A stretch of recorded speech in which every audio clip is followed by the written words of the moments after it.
Christine, are we ready? All righty. Hello, everybody. Thank you very much for coming to the second So You Want to Buy a House home buying seminar here at Trinity University.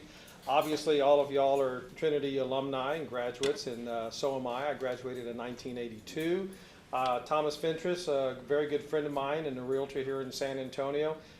Didn't graduate from Trinity, but he wishes he should. He wishes he would have. But he did. We did find out tonight that he did go here long enough to where he can come to the Skyline Room and get lunch whenever he's in this part of town.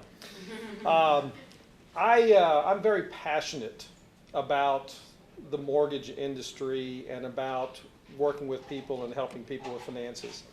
And so I will probably talk way too much. So if at any point in time I see somebody's eyes starting to close or whatever it is, I'll try to move right along. But I started in the mortgage industry. It was my first job out of Trinity. And I've been there for now 31 years in the mortgage industry. And my goal here is not to make every one of y'all loan officers, real estate experts, financial experts, or anything else like that. My goal here is primarily to help you realize that what you need to do to prepare for the home buying process. And that's probably the most intimidating thing that there is to the whole home buying process is a lot of times getting ready for qualifying for a mortgage, gathering information. A lot of people don't even realize all the information that is required that lenders need. And what we require now is much more than we required, say, 7 to 10 years ago, and certainly 15, 20, 30 years ago. And most people don't even know where that information is. I ask people, how much money do you make or what is your gross monthly income? They give me their net income. They don't know where their pay stubs are, their bank statements are, their W-2s, who files for tax returns or whatever it is, and they throw away their pay stubs and bank statements. And so then we have to try to recreate a lot of that stuff.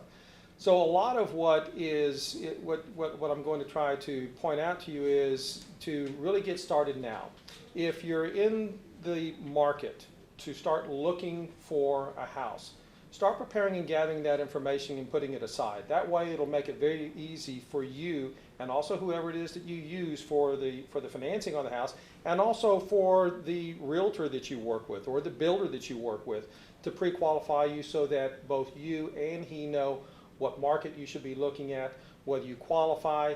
It'll be much easier, it'll be much more seamless, and it'll be a much more pleasant experience. So what I've done here is I created a PowerPoint presentation. This was actually the first PowerPoint presentation I ever created in my life last time for Christine. And I was very proud of myself. It wasn't actually as hard as I thought it was going to be. So what we're going to do is we're just going to go down the outline here.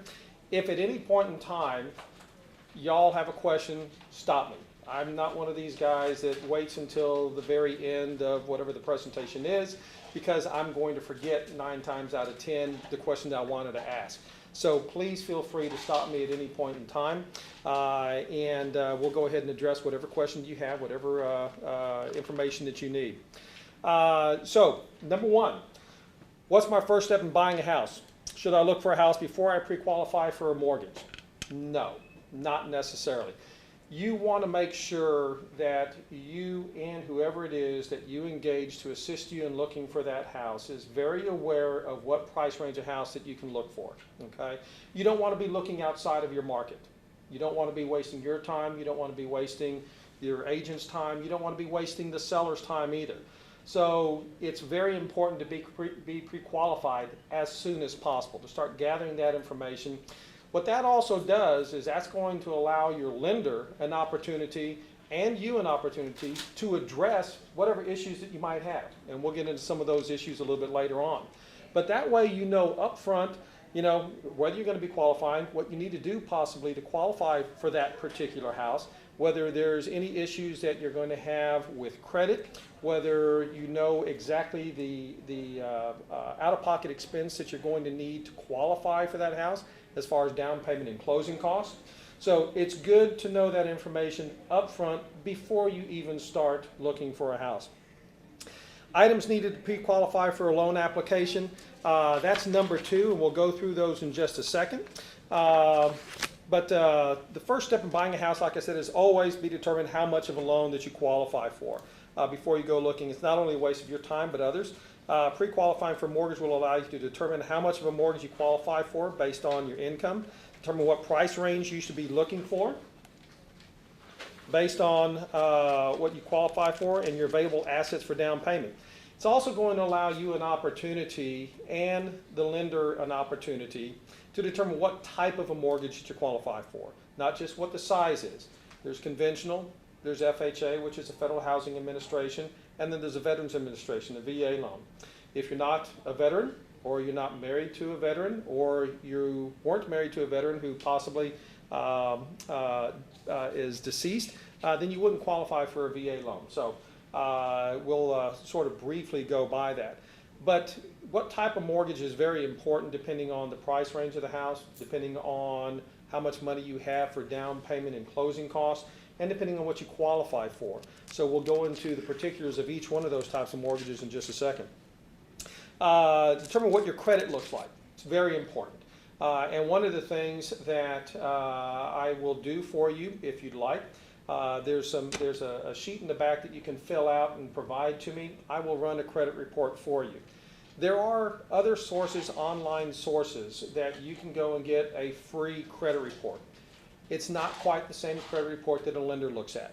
Okay, it doesn't go into public records like a lender's credit report does.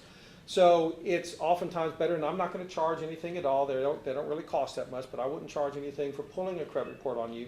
But it's very important to know what your credit looks like now, to know if there's any issues that you're going to have to address. And to know if there's any issues that aren't even yours, okay? Because that does happen a lot these days. So it's a good idea before you start to know what your credit looks like. Also determine what you can do to improve. Yes, ma'am.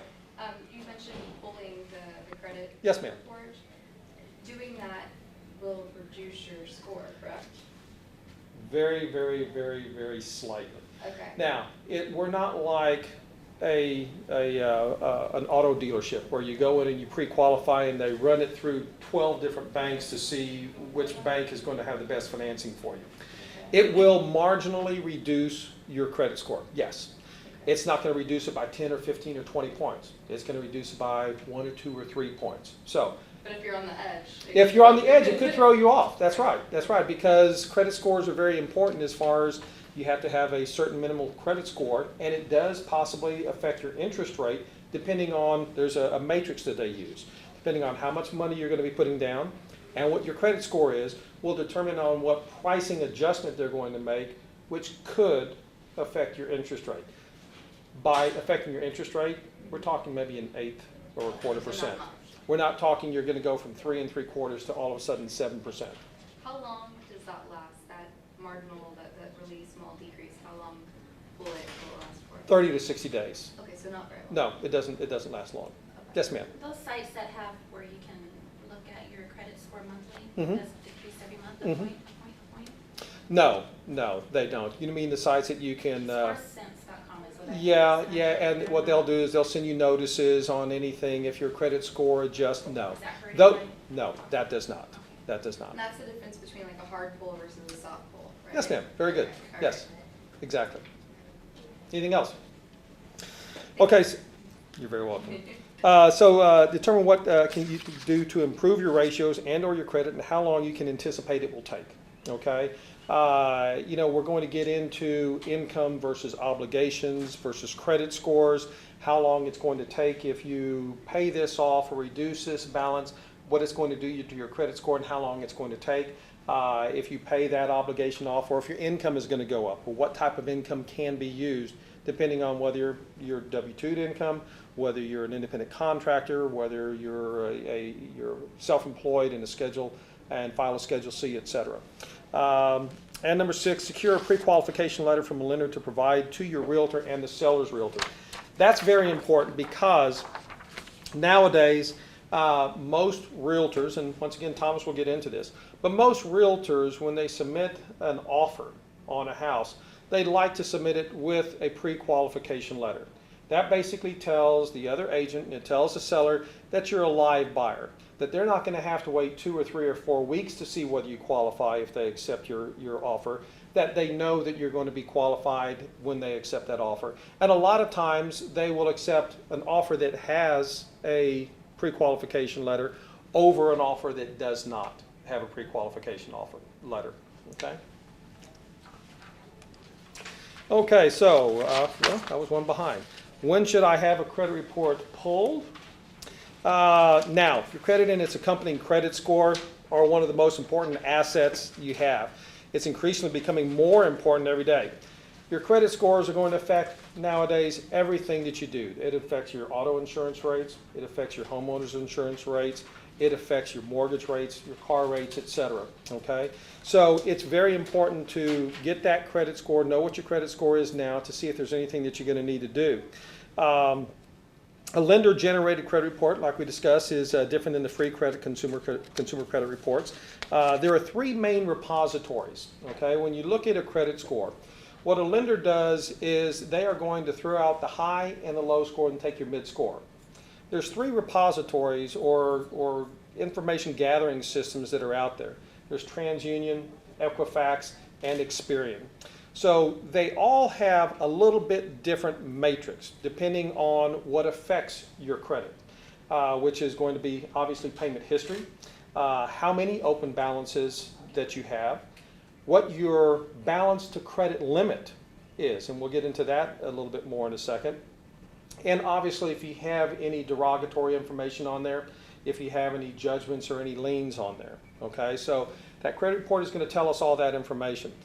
Now, one of the things that we will eventually get into, you'll get into with your lender when you're sitting across the table from them when they pull that, if you're looking at improving your opportunity for this house and you need to pay off an obligation, or in the matrix that I mentioned to you based on the loan, the down payment and the credit score, your credit score falls below, say, 640 or 660, okay? One of the things that you're going to be able to do is, number one, take a look at those credit scores and see what we can do. Do we need to pay off an obligation, or do we just need to pay down an obligation? So a lot of people rush out there and they have a lump sum of money, and sometimes they go online and they see information as far as, and they have these ratios that you can sort of do it yourself. And oh my gosh, I have too much debt, so I'm going to pay all of this down. A lot of times you don't need to pay it off. You don't need to pay it off. You just need to pay it down. Your credit scores are going to be affected when the balance to the credit limit. So if you have a $1,000 credit limit on a revolving charge card, as long as your balance is less than 50% of whatever that credit limit is, it's not going to negatively affect your credit score. Okay? Now, if you have a $100 credit limit and a $99 balance, that looks worse than a $10,000 credit limit and a $5,000 balance, because from the matrix and the system that they use, you're at the top of the limit. You're living at the edge, okay? So it's always important, and some of the things that we do, rather than paying off an obligation, we'll pay it down below that 50%. What we also might do is we might have you contact that creditor and see if you can increase your credit limit, okay? That way you fall below that 50%. So don't just rush out there with the checkbook or whatever it is, or call your parents or whatever it is and say, hey, I want to buy this house, you know, I need $3,000 so I can pay down or pay off these obligations, okay?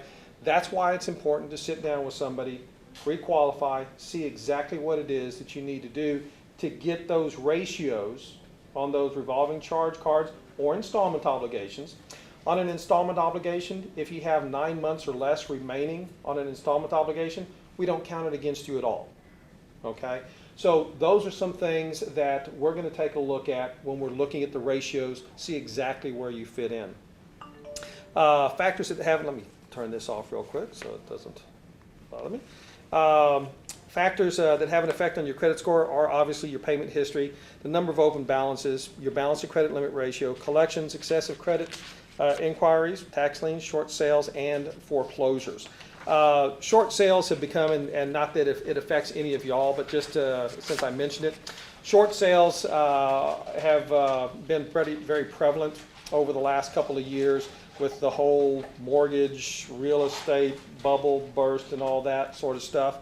And a lender views it, even though you contact your existing lender, you might have a friend that did, they contact their lender and they say, yeah, we'll do a short sale on it and you'll only have to pay off 70% of whatever the balance was, okay? Even though that's agreed upon, the lender views that the same way as they do a foreclosure, okay? So be very careful. I mean, some things are easy and it seems like a quick remedy, but it's not the best thing to do. So you always want to make sure that you're fully informed before you go through with some of these offers that are available to us. Okay, what type of loan should I be looking for? I mentioned earlier, bless you. Thank you. I mentioned earlier that we've got FHA, which is the Federal Housing Administration. That's governed by the Department of HUD, Housing and Urban Development. There are VA loans and there are conventional loans, which is sort of everything else other than FHA and VA, okay? FHA is a federally insured loan, okay? Just like on a conventional loan, and we'll get into that in a little bit, there is mortgage insurance depending on how much of a down payment that you put down, okay? But you're paying for that insurance. And that insurance, the amount that you put in there goes into what is called a distributive shares fund. It goes into a big fund, okay, up there in Washington. And every time somebody defaults on an FHA loan and the mortgage company gets that house back and they sell it, if there's a deficiency on there, basically they file a claim with the federal government. The federal government goes in there, grabs a little bit, and pays the lender, okay? It's called a high-risk loan, a high-ratio loan. FHA only requires a minimum of 3.5% down. So it's very attractive, okay? But it's also risky. Sort of like putting down a security deposit on a rental property. You don't have much to lose. And since the borrower doesn't have much to lose, there's more risk to the lender associated that potentially a borrower could walk away from the house, okay? Now, FHA used to be the go-to type of lender. The mortgage insurance that they charged was less than conventional's mortgage insurance. However, FHA over the last several years, or probably over the last 5 to 6 years, that fund, that distributive shares fund, has been diminished because there's been a lot of claims on all those foreclosed pieces of property around the country. So FHA has increased their mortgage insurance rates 3 times over the last 4 years, to the point now where FHA's mortgage insurance is higher than conventional's mortgage insurance, okay? That flipped 2 changes ago. And it just got worse, like, well, effective June 1, I think it comes out. One of the things that FHA, when you're looking at an FHA loan and when you get pre-qualified, it may be that you are a candidate for an FHA loan. FHA's underwriting guidelines, the ratios, the income to debt ratios are more liberal. So you can qualify with either more debt or less income. FHA's credit underwriting guidelines are also more liberal. On a conventional loan, your credit score typically needs to be at least 660 now. FHA can go down to 640, okay? So FHA is still a viable product. It's still a good product for housing. But if you can, and we'll get into that, if you can put the additional money down and you can qualify for a conventional loan, loan to loan, it's better to go conventional now than FHA. Your payment's going to be a little bit lower because the mortgage insurance is a little bit lower. There's some of the other benefits of, and you know I should have changed that because that's changed. Bullet point 2 under benefits of an FHA loan show as low as $630, but it's $640 now. But like I mentioned, you know, 3.5% down payment. Benefits are also 100% of your down payment and closing costs can be a gift from a family member. Okay, conventional doesn't allow you to do that. So if you have 0, let's say you come out of college, you've got no money to your name, but you have a good job, you have decent credit, you can actually get a gift for the 3.5% for the down payment and all of your closing costs and get in with nothing as long as it comes from a family member. Now, something else that we'll get into also is working with your realtor and working with your lender. Those closing costs can also be offset sometimes within the contract, okay? A seller on an FHA transaction can pay up to 6% of your closing costs. Now, they're not going to do it out of the kindness of their heart. They're not going to look at you and say, gee, you're just out of college, you're just getting started. Yeah, I'm going to spend, I'm going to pay $3,000 or $4,000 of your closing costs for you. They're going to factor it into the sales price. So if they would have accepted $150,000 with no closing costs, and you ask them to pay $3,000 of closing costs, the sales price just went up to $153,000. Okay? Marginally, your down payment is going to increase, and marginally, your payments are going to increase as well. Okay? But it still is a very attractive component of FHA that either 6% can be paid for by the seller, or you can get a 100% gift. Detriments to an FHA loan. FHA loan, am I on the right one? Okay, please help me. An FHA loan is a federally insured, and you, the borrower, must pay for that increase as insurance, as I mentioned, due to the economic environment. We already discussed that. What types of properties are eligible, and can I have more than one FHA loan at a time? You cannot have more than one FHA loan at a time. Okay, you have to sell, you can't allow, and we'll get into that assuming, you have to sell that property, okay, in order to get another FHA loan. You can buy up to 1 to 4 plexes, okay, single family, duplex, triplex, and a fourplex. Anything over a fourplex in the mortgage industry is considered a commercial loan, okay, so 5 plexes, 8 plex, or whatever it is, that's a commercial loan. You're not going to find financing either through FHA, VA, or conventional financing, Fannie Mae and Freddie Mac. So you're going to have to go to a conventional or a commercial type of loan. Can I buy rental property, investment property with an FHA loan? No. It is only for owner-occupied borrowers. So you have to occupy that property yourself. VA does not allow a non-owner occupied. Conventional does, and we'll get into that in just a little bit.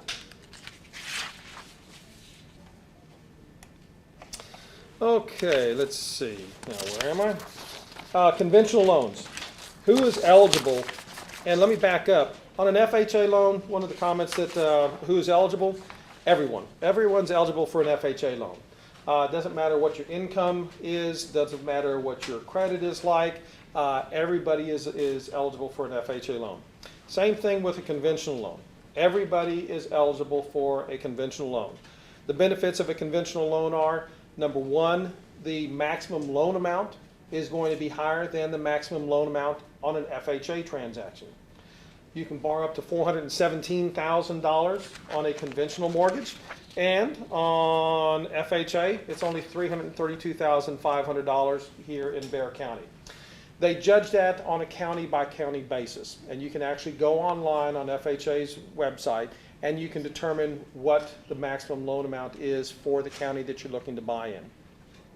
Now, I mentioned to you that on an FHA loan, you only have to put down 3.5%, and conventional typically more.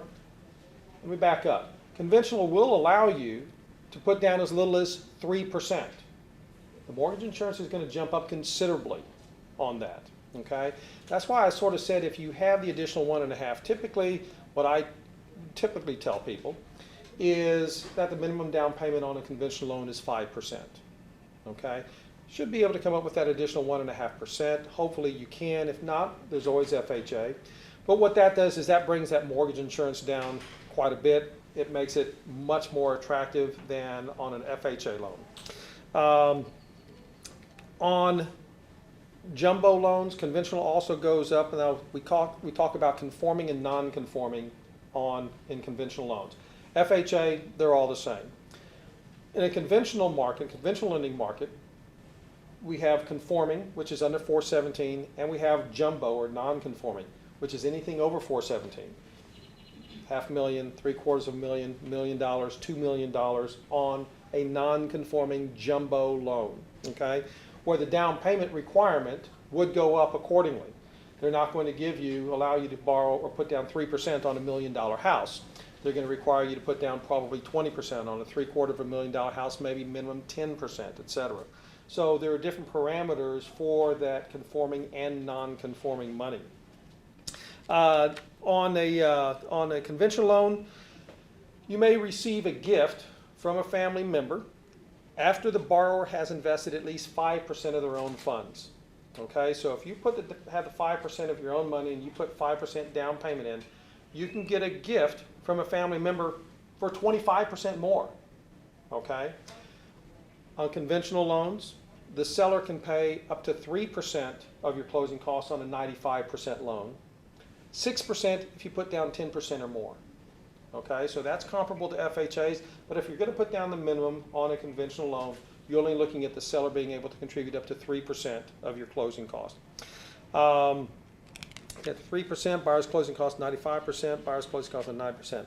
Detriment to a conventional loan, as I mentioned to you, the underwriting standards are harder on a conventional loan than they are on an FHA loan. You may not qualify with credit scores below 660, and loans with less than 20% equity will require that mortgage insurance. If you put down 20% or more on a conventional loan, you have no mortgage insurance. Okay? There's another way to offset that mortgage insurance, however. We do what are called tandem loans. We do a first and a second lien. So let's say that you have 10% and we can get a second lien for 10% to drive down that first lien to an 80% level. That way we don't have to incur the mortgage insurance. 9 times out of 10, that's going to be cheaper than doing a 90% loan with mortgage insurance. Okay? The second lien interest rate is going to be higher, but the combination of that versus the mortgage insurance, your combination of payments is still going to be lower than if you did your 90% loan with mortgage insurance. I had never heard of that before. That's awesome. And yes, ma'am. Is the second loan for a shorter time frame? Yes, ma'am. The second loan, there are no 30-year fixed rate second liens, but they're amortized over 30 years. So it keeps your payments down. It allows you to pay off that second lien that's going to be a little bit higher interest rate. I looked today, and whereas 30-year fixed rate mortgages on a first lien today are about 3.75%, on a second loan, you're looking at anywhere between 5.25%, maybe 5.75%. So yes, it is going to be amortized over the 30 years. It's going to balloon, be due and payable at the end of 15. Okay? So typically what we advise people to do is to pay off that second lien quicker. Don't prepay your first lien in a scenario like that.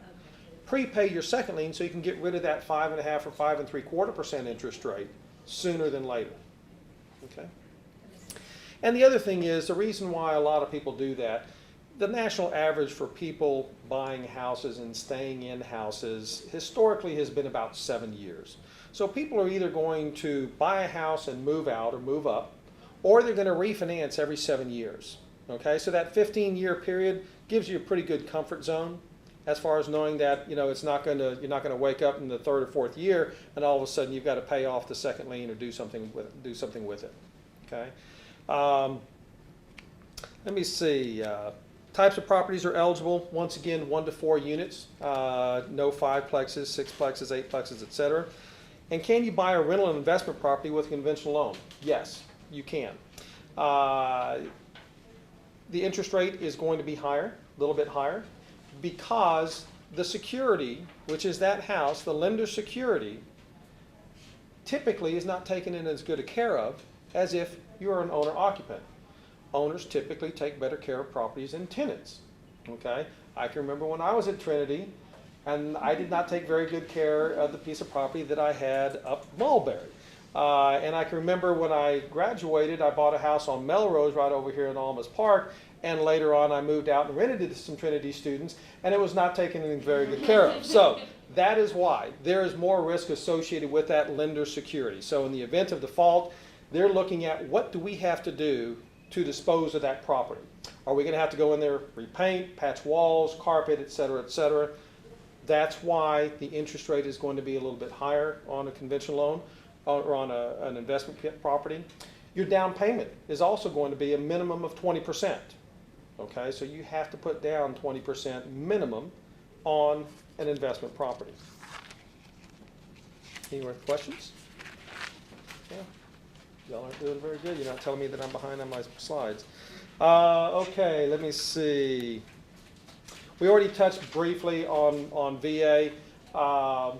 VA interest rate, VA program is 100% loan. There is a guarantee fee that you have to pay up front, a VA guarantee fee. That is 3% of the loan amount. You can add that to the loan amount itself.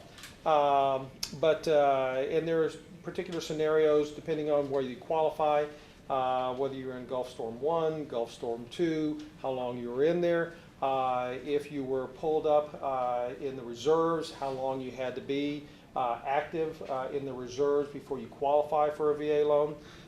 So if that is the case, make sure that, and those guidelines are changing all the time as well. So make sure that you communicate that with whoever it is that you're looking at for financing so that they can go ahead and update you with that information. What type of loan should I be looking for? Continued. Okay. Fixed rate mortgage versus an adjustable rate mortgage. Adjustable rate mortgages have a place in the home buying process, but not right now. Historically, when interest rates were higher, and I'll get into this a little bit later, when I got into the mortgage business in 1982, interest rates were 17.5%. Okay, they are now 3.75%. They've been as low as 3.5%. Okay, there were programs which the markets created to assist people in qualifying for houses. Some of those were adjustable rate mortgages. Some of them have what were called negative amortization. Okay, where your balance actually increased over a period of time because you were paying a particular payment amount. Your loan, however, was accruing at a different interest rate, and that difference was being added on to the back of your loan. Okay, I'll touch bases briefly about the subprime mortgages and the effect that they had, obviously, on our industry and our economy in our market. Subprime loans have always been around. For as long as I've been in the mortgage business, there were subprime loans. They just hadn't coined the phrase subprime until probably about the late 90s, okay, when they really became prevalent. When all the pieces of the economic puzzle are ripe and prime, lenders will bring out programs to help people qualify. Not going to get on my political soapbox either, but it's very politically motivated. Obviously, when more people are buying houses, they feel better about themselves. Whoever is in the current administration, whether it's Republicans or Democrats, and they're both guilty, whoever is, if they can sit there and say, you know, since I've been in office, more people have qualified, home buying and home ownership has gone up. Okay, they're buying votes with programs, with people buying houses. The mortgage brokerage industry got the bad rap for this last rash of the bubble bursting. And the reason that we got the bad rap was because we accounted for about 60 to 70% of all the loans being originated in the United States. Okay, we had a better product and a better vehicle to deliver that product to the consumer. So small companies like mine were doing more loans than the large lenders collectively. The subprime loans assisted in that. Okay, obviously it made it much easier for people to get into housing. I have my own view on the bubble bursting and the timing of that and why it happened, but I won't get into that now. But it was a viable product at the time. Okay, it wasn't a bad product. However, one of the things that occurred during that period of time was that in order to be an FHA approved lender, of which my company is, in order to be an FHA approved lender, you have to really be a company. You have to really, you know, have a desk and a door and a sign and a telephone and a copy machine and everything else. They're what I refer to as kitchen table brokers, okay, which years ago would process loans on their kitchen table. They'd go around. It wasn't that they were bad people, but they would go around. They would be originating loans, and they would take them back, and everything was being originated out of their house, okay? And obviously, that's how I got started. I mean, Independent Mortgage Services is credited with being the first full-service mortgage broker in Texas back 31 years ago. And I started, you know, in my house, and then moved to the Barn Door restaurant, and where I was also bartending, and then it grew from there. But if you don't treat yourself like a real company, FHA doesn't give you the authority to originate loans for them. And once again, FHA was a very large part, especially of the Texas market, okay? Because the price range of our house, the median income of our house, or range of our house, was much lower than a lot of parts of the country.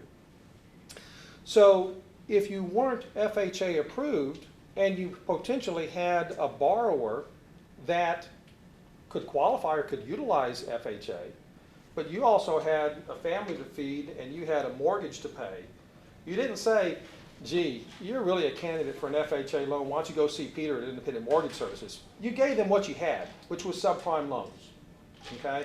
So there were a lot of subprime loans that were made to individuals that really didn't need to be subprime loans. And I think that's really one of the biggest detriments and biggest problems with this whole mortgage meltdown and all. But subprime loans will come back.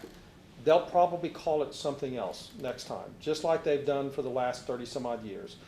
But like I said, when the dynamics of the economy are such that the markets and the politicians feel like they can increase housing to buy votes, they will do it. Right now, we don't need them.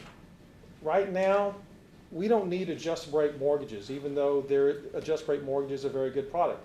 Why? Because interest rates are so low. I mean, if you've got an adjustable rate mortgage that could increase over a period of 5 years by 6%, and you're starting off at say 2.5%, but you can get a 30-year fixed rate mortgage right now at 3 3/4, why go on an adjustable rate mortgage? So the adjustable rate mortgages are not a viable product right now. They will become so as interest rates go up again, and you'll see more and more of them come out. They are an attractive tool. If you know, there are adjustable rate mortgages that are fixed for 3 years, 5 years, 7 years, and 10 years. So for instance, if you work for a company that is relocating you, and you know that you are only going to be in a particular market for a certain period of time, why not take advantage of a little bit lower interest rate than a 30-year fix if you know you're not going to be here 5 years from now? So adjustable rate mortgages, you know, people, they've gotten a bad rap as well. They've sort of gotten thrown into the subprime mortgage industry. Not so. You know, they really are a viable product depending on exactly what it is, or if you're going to take advantage of the opportunity that an adjustable rate mortgage provides you. But like I said, there are times when an ARM, an adjustable rate mortgage, is going to be viable. Now is not one of those times. You know, 30-year fixed rate mortgages right now are roughly 3 3/4%. 15-year fixed rate mortgages are roughly 2 7/8 to 3%. Yes, sir. Question. So, in doing a little bit of research, I've heard that the FHAs are attractive right now because if you lock into the FHA, then when you resell the house, then they can assume whatever interest rate that you're doing. Okay. Yes, sir. Is that? That is correct, and that's something that I forgot to touch on. Thank you. FHA is an assumable loan. It used to be fully assumable, which meant that if you sold your house, all the borrower had to do was be able to breathe and sign their name and give you whatever equity it is that you wanted for your house, and they could assume that existing interest rate, that existing mortgage. Now it's a qualified assumption. They have to qualify just like you do, okay? And it is attractive. It is a marketing tool that you can use because if interest rates go up, and they probably will, if interest rates go up to, say, the 5.5 to 5 3/4% level, and you've got a 30-year fixed rate FHA loan at 3 3/4, and there are 3 other houses on your block, okay, that are not FHA that are for sale also, and somebody can assume that 3 3/4 makes your house more attractive than the other 2 or 3 houses that are on the market. Sure. So it is a sales tool, and it is a good sales tool.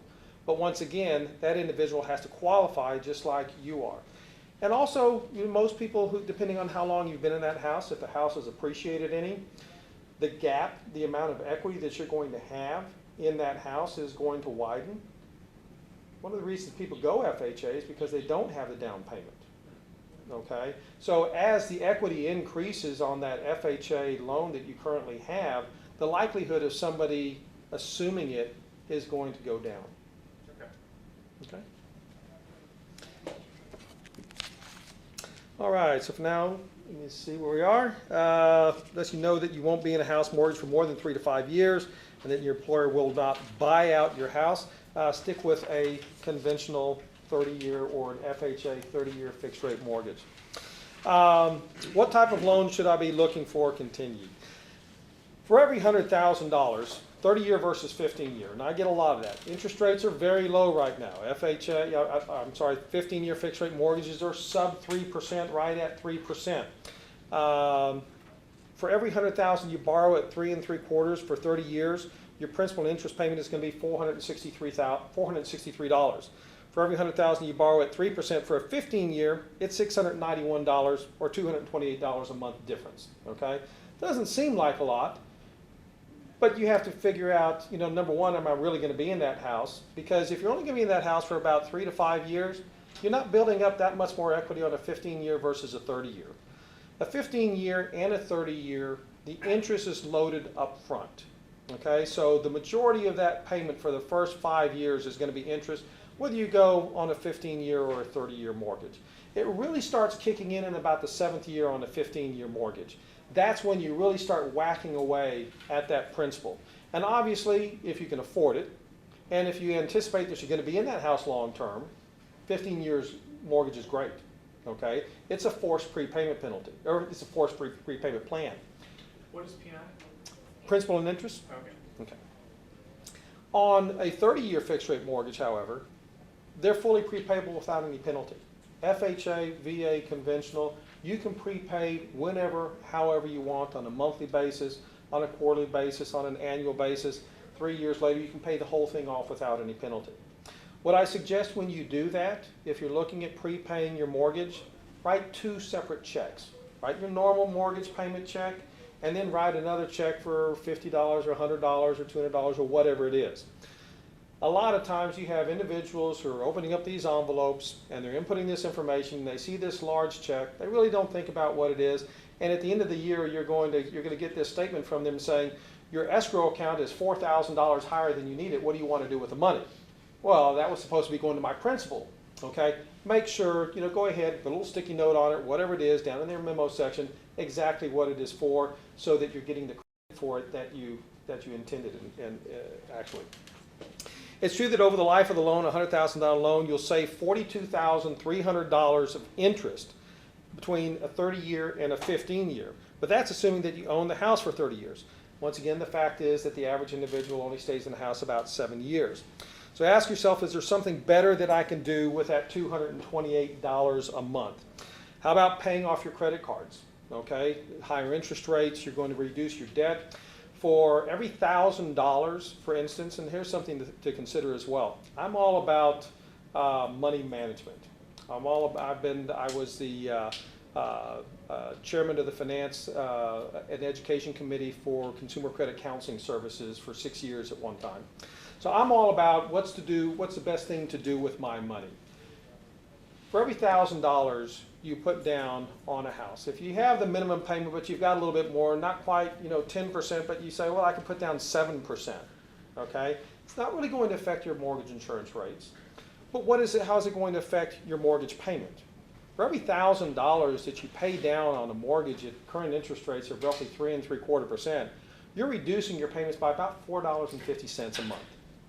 Not a very big bang for taking another $1,000 out of your pocket. But you may have some other obligations that you should pay down.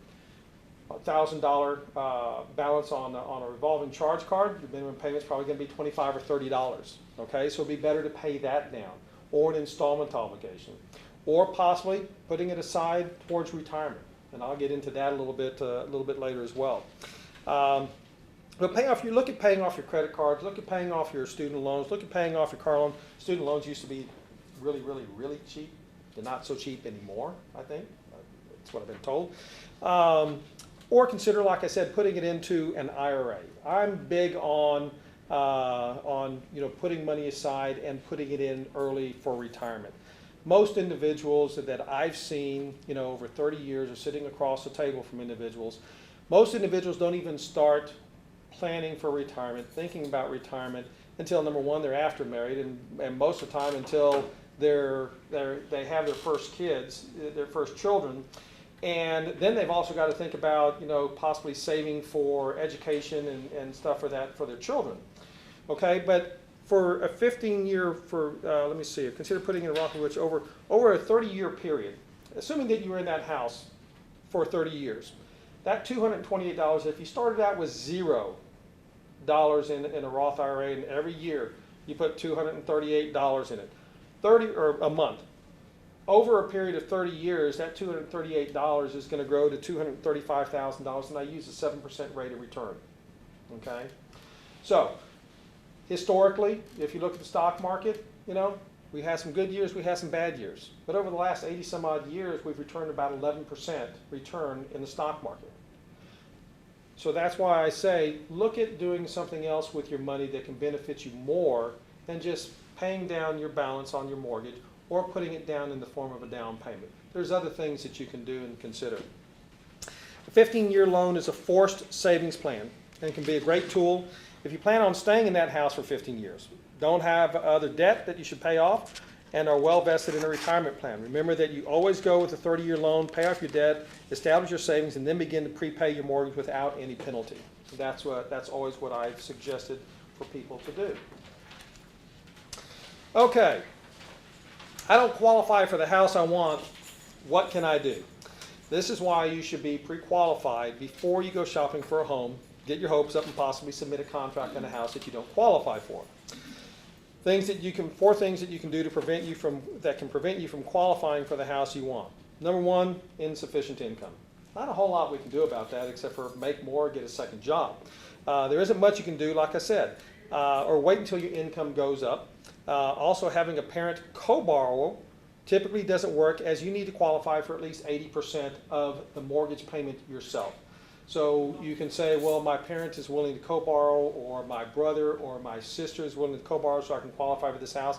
But once again, if you don't qualify for at least 80% of the payment yourself, the co-borrower is not going to help you at all. And the co-borrower also does not assist you if your credit is bad.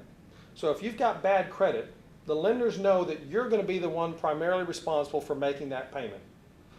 They know that mom and dad or brother and sister or aunt and uncle over here are not going to make that payment for you. A payment that's made slow is a more costly payment for a mortgage company. Okay? They make a marginal amount called a servicing premium on a monthly basis, basically, when they sell that loan in the secondary market. The loans that they don't have to think about, that they just get your payments for, but every time they have to stop, send out a notice, whatever it is, it costs them money. Okay? So they don't allow a co-borrower to help you qualify in terms of credit, because they know if you've got bad payment history, if you don't pay your bills in a timely manner, it doesn't matter who's co-borrowed with you, payments probably still won't be paid in a timely manner. It's going to be a more costly loan for them. Too much debt. Number two, you can reduce or restructure your debt to lower your qualifying ratios. This may take time. But before you start paying off debt, you should have someone help you determine which obligations to pay off, like we discussed early on, which to pay down, and which to restructure to get the most bang for your buck. Number three, insufficient credit to determine credit worthiness. You must have at least 3 open lines of credit for the repositories to be able to pull a score on you. Okay? Now, in theory, the best credit is no credit at all. Best credit is not to buy something unless you have the money to pay cash for it. But in the real world, if you don't have credit, you're not going to get very far, unfortunately. They penalize you if you don't have credit. They penalize the person who pays cash for everything. Okay? I've seen it before. So you have to have at least 3 open lines of credit. Car loans, revolving charge card, whatever it is. We can sort of build some credit for you as well.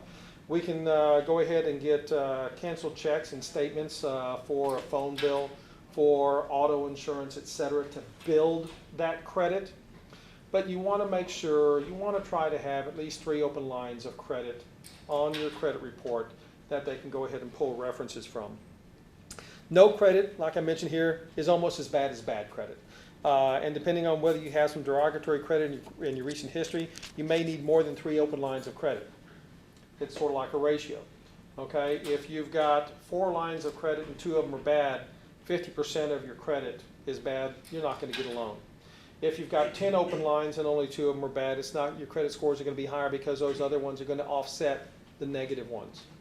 Okay, it's not to say go out there and apply for every or sign and turn in all the solicitations, your credit card solicitations you get in the mail, but think about that and make sure that you have sufficient credit for what your intended purpose is. Credit scores are too low. Number 4.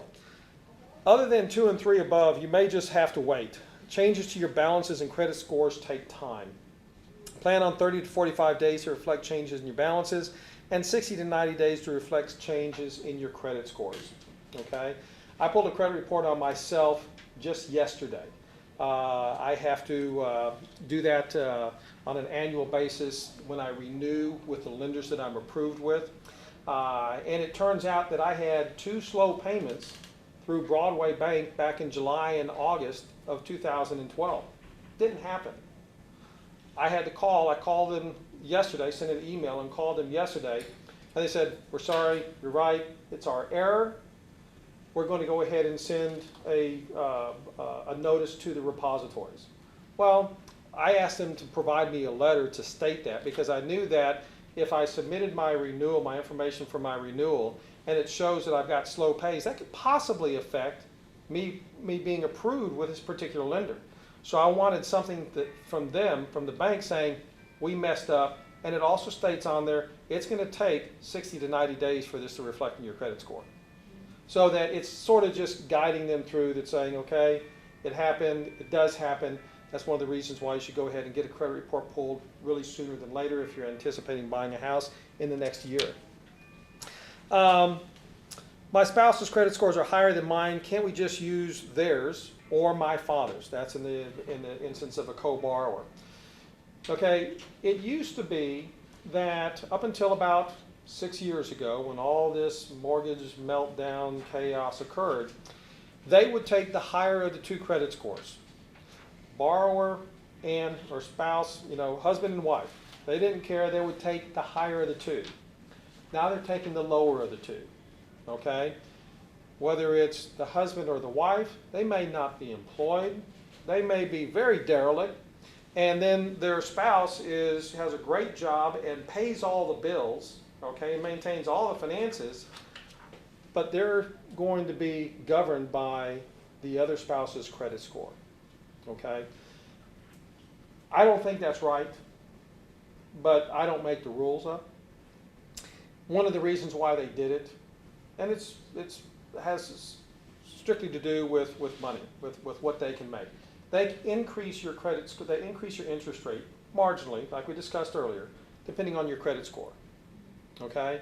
So they know that primarily if one person has great credit and the other person has bad credit, but there's nothing really active on it, because they're not paying the bills. It really doesn't matter. Okay? They know that the individual who pays the bill, who's got great credit, is going to be the one, but what they can do is they can increase the interest rate by 1/8 or 1/4%. They're going to look at that matrix once again, and they're going to line everything up and say, your interest rate's going to be a little bit higher.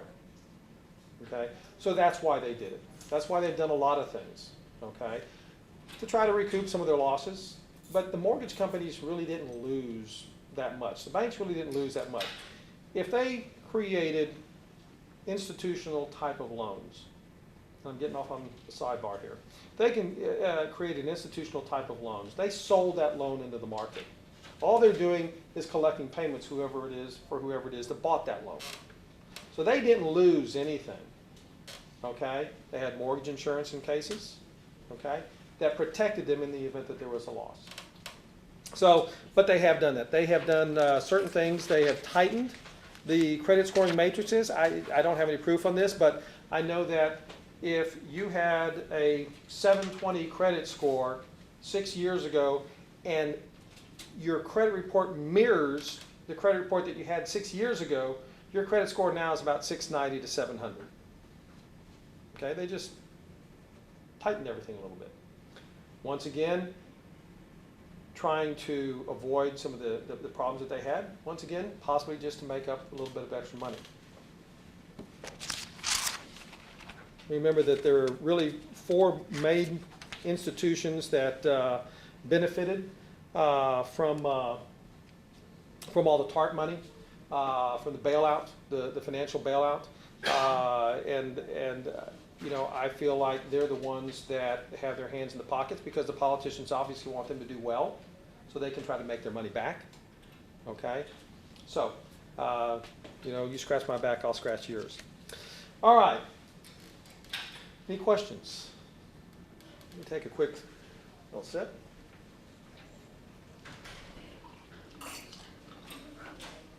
Would you be comfortable giving a guesstimate on how high do you think interest rates could go up within the next year? Within the next year, not much higher. No, and I'll get into that a little bit later also. But there's, you know, our economy is still very fragile, and you know, whether it's you know, we're just past an election. A lot of that is motivated politically as far as interest rates and what will be done. For the last several years, the Federal Reserve has been buying our Treasury notes, keeping interest rates down low artificially. And you know, when interest rates do go up, or when we do see ongoing improvement signs of the economy, job growth, etc., you will see interest rates go up. You know, if I had to guess, I would say a year from now, interest rates might be 4.5 to 4.75. They may go up 1%, okay, which historically would still be lower than 90% of the recent history going back 40 or 50 years. Now, once again, when I got in the mortgage business, interest rates were 17.5%. We had, when they dropped down below 5%, everybody was just flabbergasted. Well, now they're down below 4%, okay? The housing industry is the biggest key to an improving economy. It dictates how people feel about themselves, whether they're, number one, can buy a house, number two, can afford the house and keep making the payments. It spurs on just about every other industry that you can think of. I mean, you know, the roofing industry, people buying appliances, the Home Depots and Lowe's of the world, and everything else that people do and people engage themselves in when they are a homeowner, okay? So, you know, our administration and our politicians know how important the housing industry is to the health of an economy, which is sort of strange why they've done some things over the last couple of years to hold back the mortgage industry, making it harder for people to qualify, good borrowers, harder for them to qualify. But, you know, once again, all that is politically motivated. But I don't, you know, you're not going to see interest rates jump up to 7 or 8% or anything like that. You know, over the 30 years that I've been in the industry, I would say a good average, you know, is probably a 6.5%, 7% interest rate. I don't think we'll ever see double-digit interest rates ever again. The Federal Reserve is charged with the responsibility of moderating the economy, and they never get it right, okay? They're either driving interest rates down lower to spur on the economy or increasing interest rates to slow down the economy, okay? Did I say that right? Mm-hmm. Spur it on, slow it down. So they never find this balance and keep it here, okay? But they're good enough to not allow, I think, interest rates to go into the double digits again. And there's some figures in here as we get a little bit further into it that'll relate back to, you know, when I first got into the mortgage business, what inflation rates were, what interest rates were, etc. The house I like is listed. Should I get my own realtor? And Thomas is going to get up here in a little bit, but in theory, you know, what I put here, and some realtors probably wouldn't like this. Thomas and I have known each other for a long time. You know, the person the realtor who lists the house obviously wants to sell it also. Thomas, I love you very much. But, you know, they're motivated to try to get you to buy and sell through them, okay? But in theory, not always, because Thomas wouldn't do this, but in theory, you work for who pays you, okay? With that said, for years, both the listing, the seller's agent, and the selling, the buyer's agent, were both considered working for the seller because that's who paid their commissions, okay? So in theory, the buyer was not being represented, although this was not always the case, okay? There are now, and I'll let Thomas get into this, there are now what are called buyer's agents, buyer's representation, sellers, etc. And I'm not going to get any further into that, but I'm just going to say, finish here. In the past several years, there's changed with the creation of the accredited buyer representatives. Now even the promulgated Texas Real Estate Commission form that most realtors use when they write a contract has a box that basically the realtor has to say who they are working for, okay? So to answer the question, yes, you should always have your own realtor, except in Thomas's case, and submit your contract to ensure that you're being represented properly. Okay. How much will buying a home cost me out of pocket? That's probably the biggest question people have, even more so than what I can qualify for. It's pretty easy to go online and sort of get an idea what you qualify for. You know, it's not really rocket science. I mean, you know, you've got your income, you've got your obligations, and you can run these ratios yourself. So one of the biggest questions is really how much is it going to cost me out of pocket? So notwithstanding the down payment, which in the event of FHA 3.5, conventional, as little as 3 or 5 or 10% or more, which will be determined by the type of loan you qualify for or choose. You have your closing costs and prepaid expenses to consider. Your closing costs are expenses paid to other service providers to provide documents and or services which the lender, broker, and title company will need to issue you approval and close your mortgage. For instance, appraisals, credit report fees, attorney's fees, survey, title company fees, etc. Your average closing cost will be as follows. Now, I state here VA is $1,500. VA is $1,500 because the Veterans Administration says that the veteran buyer cannot pay certain closing costs. Not even if they want to.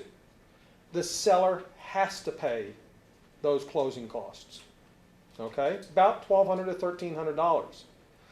So once again, sales price to sales price, accepting price to accepting price, FHA to VA, if the VA seller, the seller on that house, who accepts that VA contract, is informed properly, he's going to net about $1,200 to $1,300 less unless he increases the price of his house. Okay? FHA used to be the same way, but not quite as much. FHA went basically the same route as conventional. Okay?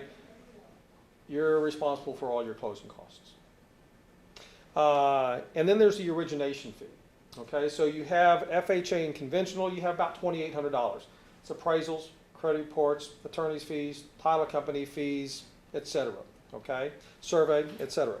Then you have the origination fee, which is typically what the originating lender, someone like myself, is going to charge for originating, processing, closing, and funding that loan on your behalf. Okay, now in the back of your package here, there's a certificate. I only charge y'all a 0.5% origination fee, not a full 1%. And just to let you know that. Your prepaid expenses, so you also have your prepaids. You have your closing costs and your prepaids. Your prepaids are actually your money, okay? That's your tax and insurance escrows. On a VA loan, they require your payment to include a contribution, a monthly contribution, 1/12 of whatever your tax and your insurance bill is going to be on an annual basis, okay? Because it's a high ratio loan, VA, you can get a 100% loan. Because it's a high risk, high ratio loan, they want to make sure that those tax and insurance are being paid. Because their security is that house. if you don't pay your insurance and your house burns down and it's not insured, their security is gone down the drain. A tax lien precedes the mortgage company's lien. They want to make sure that those taxes are paid. Taxes can be 3% roughly a year. So if they defaulted, if the borrower defaulted, and they didn't pay their taxes for that previous year or 2 years, sometimes, I don't know how they do it, but it goes on sometimes even longer than that. All of a sudden, that lender, when they sell that house, is going to get 3% or 6% or whatever it is less than if those taxes had been paid. So FHA and VA, because of the high ratio, because of the high risk, require your taxes and insurance to be included in your payment. So you have to set up an escrow account at the time of closing. 3 months of taxes and 15 months of insurance. 1 year plus 3 months. They want the insurance policy paid up front 1 year, and then you also have the 3 months escrow and the 3 months tax escrow. And the reason that is let's assume that you close on a house on May 15th. Your first payment is not going to be due June 1st. It'll be due July 1st. So you're going to skip a payment, a contribution to that escrow account for 1 month up front. Okay? Now that lender is charged with the responsibility at the end of the year of paying 1 full year of taxes. You close on May 15th, they would have collected 4.5 months of taxes from the seller because they own that house for the first 4.5 months. They'll collect 3 months from you because you're not going to be making a payment for 1.5 months. And typically, they pay those taxes in November, possibly the beginning of December, before they've even received that 11th or 12th month payment of yours. So that's why they collect those 3 months, okay? But you're going to have to be responsible for those. Now, once again, FHA and VA, that's part of your closing costs. That can be a gift. That can be paid for by the seller as well. That can be factored in as well. So you can get in literally with nothing on FHA if you have a family member that gifts you the down payment and the seller pays for your closing costs, okay? So on a conventional loan, you're required to have an escrow account if the first lien balance is more than 80%. So if you put down 20% on a conventional loan, you can pay your own taxes and insurance. Once again, the mortgage company feels like, okay, they put down 20%, so even if they default, I can sell it and get all my money back, and if I have to pay those or whatever it is, we're good, all right? So that's what they do on a conventional, and if we do the tandem loan, the 80-10-10 loan like I discussed, that drives that first lien down to 80% or less, and you can pay your own escrows. And there's, two schools of thought to maintaining your own escrow account. Most people, even if they have the choice of paying the escrows themselves, self-escrowing, not setting up an escrow account, most people I see go ahead and set it up anyway. It's easier for them to come up with 1/12 of their taxes and insurance on a monthly basis than come up with lump sum at the end of the year. Okay, when people do self-escrow, I tell them to set up a separate account, put it in that account, and when you make your mortgage payment to your mortgage company, make a payment to your escrow account as well. The problem is, sometime during the year, you're going to want to go on vacation, something's going to happen, you're going to pull money out. End of the year, you're going to find out, where's the money? Where's my taxes and insurance? And I've seen people, and then all of a sudden they take a cash advance out on their credit card, and they're paying 18% on whatever that is. So, if you're a very disciplined individual, self-escrowing works wonderfully. Personally, I have an escrow account. I don't want to be bothered at the end of the year with making a large payment for my taxes or an annual payment for my insurance. So you set up the escrows with your mortgage lender? The escrow account is set up at the time of closing. The title company will collect, in addition to your closing costs, the balance of your down payment, the title company will collect that escrow account, 15 months of insurance and 3 months of taxes. And they will send it to the mortgage company, and the mortgage company will set up an escrow account for you. So every month when you make your payment, they're going to separate out the principal and interest from the taxes and insurance. They're going to put the taxes and insurance in this escrow account, okay, because it's not their money, okay? That way they have it at the end of the year to pay on your behalf. So the mortgage company then pays it on your. The mortgage company pays it, yes, So ma'am. you just write one check. You just write one check on a monthly basis, principal, interest, taxes, and insurance. What we refer to as PITI. Yeah, pity. Remember that the seller, to varying degrees, depending on the type of loan you either qualify for or choose, may pay all or part of your closing costs and prepaid. However, they will not be doing it out of the kindness of their heart. We've already gone over that. All righty. What happens at closing? Closing typically occurs at a title company. And we've got escrow officer sitting right with us. At a title company with your realtor and an escrow officer. Typically, I don't attend the closings. There was a time when I was originating a whole bunch of loans and I just didn't have time to be running around and doing all that. I find that, I'm just, people are looking at me and they're looking at their agent and they're looking at the closer and all that sort of stuff. And I just don't. Closing typically occurs at a title company. The escrow officer works for the title company, is charged with the responsibility of making sure, and correct me, Haley, if I'm wrong on any of this, making sure that all the loan documents that the lender needs signed are intact, correct, and get signed. That they collect the correct amount of money from the buyer, that all services rendered during the loan process are paid, for instance, the appraisers, the lawyers, the surveyors, the lender, the balance of the seller's mortgage, title company and the realtors, etc., and that the correct amount of money that the seller is due is dispersed. They then are responsible for making sure that the documents are recorded properly in the courthouse and that they are returned to the lender in their entirety. How'd I do, Haley? That sounds about right. Good. You'll be amazed at the amount of documents sitting before you. I mean, people are, they sit in front of me and they're signing all these papers and, all these disclosures and everything else like that. And it's compounded when you get to the title company. I mean, it really is. It's amazing. You'd think that, it's so easy, to go buy a $20 or $30 or $60 or $80,000 car in one day. You can literally walk in and walk out with an $80,000 car that you can drive halfway across the country or drive into Mexico and sell it, never make a payment, and yet it's going to take you 30 to 45 days to buy a house, and you're going to have to go through all these processes, and you're going to have to sign all these documents and everything else. It's cumbersome, but it is the way that it is. So they are then responsible for making sure that documents are recorded properly in the courthouse and that they are returned to the lender in their entirety. You'll be amazed at the amount of documents sitting before you. The process of reviewing, signing all the documents with the escrow officer will take about 45 minutes. The proceeds that you, the buyer, come to the title company with must always be in good funds. What are good funds? Good funds is a cashier's check, okay? So that cashier's check is going to be made payable to the title company because that title company, Haley is the escrow officer. She's making sure that everything is done. Money goes into their account, then they distribute and disperse money out of their account to everybody that needs to be distributed to.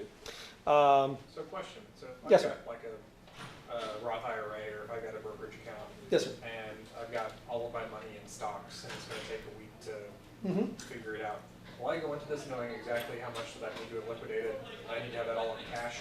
You need to have it in your account. The mortgage company is going to ask you, okay, most often, they're going to ask to see that you have the available cash funds to close in your account. Because here's what can happen. You can have all of this money, okay, in a brokerage account or IRAs or whatever it is. Have $1,000 in your checking account and say, obviously, I'm going to be getting my money for the down payment and closing costs out of this account. Well, you can also borrow against that account. Okay? So, they want to see those funds in your account, in good funds, before they issue documents, before they give you a full and final approval. So I'll have negotiated the price with the seller, we'll agree to it, and then I'll spend a week getting the funds in cash, and then we'll have the closing. That's right. I would say, typically a week and a half to 2 weeks, because typically it takes 3 to 4 days sometimes to process a transaction like that and get the funds into your account. And what we have to do is we have to, what is called, source the funds, okay? Even though you've told us and I've told the lender that the money for the down payment is going to be coming from this brokerage account, and all of a sudden these funds are in your account, okay, I have to show them the transaction. Yeah. Okay? And I'll get into that in a second as well, as far as what else we have to do nowadays. But yes, we have to source those funds. We have to make sure that those funds are in your account before they'll issue documents.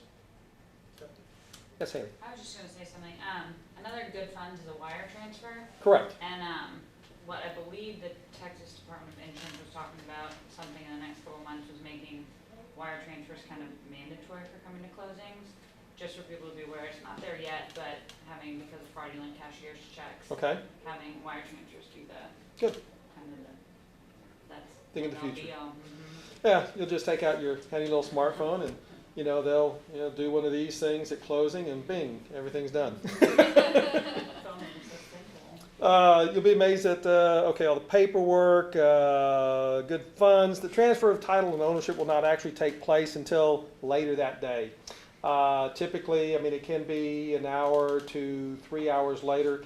Once again, the escrow officer has to make sure that everything, all the T's were crossed, all the I's were dotted, all the monies are in place, everything balances out before they do what is called funding the loan. And by that, typically the lender has already sent funds to the title company's account, but they have not provided what is called a funding number. So they can't access those funds until the title company, the escrow officer, provides them with certain documents, okay, that they review to make sure that everything is done. Then they go ahead and provide the funding number, and everybody gets their money, and now you and your lender now own your home. Can we backtrack for just 1 second? Yes, ma'am. How, or this is something that I've heard from someone else, so I'm not sure how valid it is. But is it true that you have to have your funds in your account for so long before you Yes. pull them? Okay. Yes. Well, not before you pull them, but what a lender is going to do, one of the things that I'm going to ask for, is I'm going to ask for 2 months of bank statements, okay, so that we can see any fluctuations in accounts. And I was going to get into that in just a little bit. But they don't want to, they want to make sure that you didn't go steal or borrow those funds and all of a sudden it's just showing up. So they're what are called seasoned funds. They need to be in your account for 60 days. They don't go back any more than 2 months of bank statements to verify that you have those funds. So it's possible that, 3 or 4 months ago you could have, gotten a gift you're not telling anybody about or whatever it is from a non-family member, put it in your account, and now, 60 days later it's not going to reflect because we've got 2 months of balances in your checking account statement that show that balance. But yes, typically the funds have to be seasoned in your account for at least 60 days. Okay? And let me go ahead and use that as a segue into some of the other things that we're having to do these days. If you have an irregular deposit, we're going to be requesting 2 months of bank statements. If you have an irregular deposit, meaning something other than your normal paycheck goes in there, if you have $500 cash deposit or a $1,500 deposit and it was a check, but it's not tied to your employment, every one of those transactions that occurs on those bank statements, I have to source those funds. I have to get a letter of explanation. I have to ask you, where did that money come from? Okay? Now, part of it is because of this. Creditors are delinquent in updating their information to repositories. Okay? The day that you borrow money, it's not reflected that day. If you went to some bank or some finance company or whatever it is and borrowed $1,000, it's not going to reflect that day. It might not show up on the credit report as far as an obligation to that creditor for 30 to 60 days. Okay? So that's one of the reasons why they do that. They want to see any irregular deposits documented to the point where it's ridiculous. Ridiculous. Okay. To the point where sometimes, you've got $80,000 in the bank, you only need $20,000 to close, and they want to know what this $250 deposit was. No way. Way. Oh my gosh. Yeah, yeah. I've done loans for borrowers. He made 7 figures. He had multiple 7 figures in the bank. They made him, and he transfers funds from this account to that account and all that, $50,000, $25,000, whatever it is. he paid cash for a lot, $400,000, built $1 million house, only wanted a $417,000 loan. So he had $1 million equity, made over $1 million a year, had multiple $1 million in the bank, and they beat him to a pulp, Over asking $50,000 for deposit? $5,000, $10,000, $50,000 deposits, Oh, okay. or transfers from one account to another. Yeah. All right. Yeah, wow. So yeah, it's frustrating. It's gotten a little ridiculous. One of the other things that I need to do, I mean, if you have, I had a borrower just recently where one of the conditions was a letter of explanation on the address discrepancies. Okay. Well, my credit report didn't list any other address other than the two at his previous house and the one that he was buying, or the one that he'd already bought and built. He actually had built the house. And, you know, these two addresses come up, and I have to get a letter of explanation from this gentleman. Hey, what are these addresses? Do you own another house that you're not telling anybody about, and you actually have this contingent liability as far as taxes and insurance on the house that we're not aware of? And he blew a gasket. He says, you got to be kidding. That was 32 years ago. That was my house 32 years ago that I rented. I didn't even own. And that was my office 30 years ago. So lenders are doing these background searches now. Wow. I mean, you know, everybody, you know, sort of gets this idea that there's, you know, nothing sacred anymore and there's really no privacy anymore. Yeah.